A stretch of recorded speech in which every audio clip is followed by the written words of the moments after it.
You'll probably run into some challenges when teaching kids to use knives, so we'll cover a few of those now and how you can redirect the kids to form better habits. For example, a lot of kids put their finger down the blade of the knife, but that doesn't really add a lot of stability. What they're trying to do is get more pressure because kids are little and weak. So you just need to tell them to choke up on the knife, even to the point where you might have them holding with 2 fingers the blade of the knife on a big knife and doing some cutting. That will give them more control and more pressure and strength to get through some of the foods.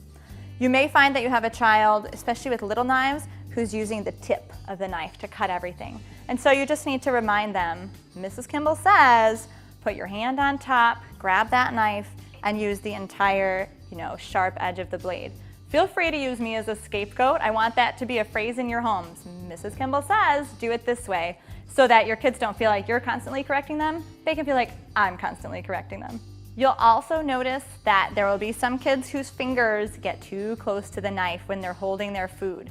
And the way we deal with this, so that it's not, so it's not like you yelling at the kids all the time. If their fingers are pointing out and they're going at their food with the knife, you just yell, pick me, pick me. And that's our way of saying that that little finger is saying, pick me, cut me off.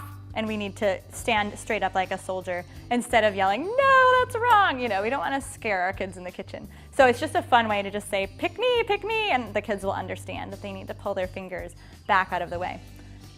There are some unique challenges with very little children, and I just want to remind you to get them up on their knees on a chair or standing on a chair or on a stool high enough above the board so that they can see what they're doing.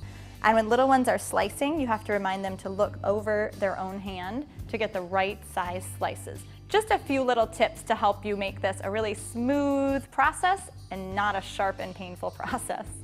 There's always a big question, big knife or little knife?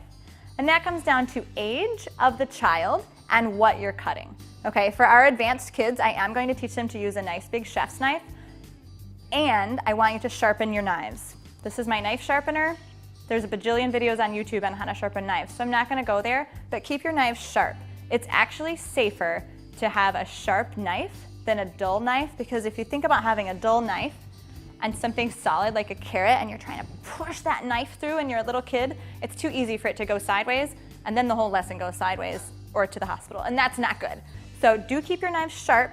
We're gonna keep the kids safe and keep their fingers out away from the knives, but it's okay to use a big knife even as a little kid. For smaller fruits and smaller children, obviously a little paring knife is a great idea, but I want you to do what you're comfortable with and what the kids are comfortable with. Knife skills are awesome to teach at all ages, partly because it's going to be a super good small motor control skill. For our littlest kids, you use the same muscles to hold a knife as you will to kind of hold a pencil and be successful in school. For our middle, intermediate age, they really love using knives because it makes them feel grown up and like adults. And it's so great to be able to give them that skill and be able to say, you did a great job and you really helped our family.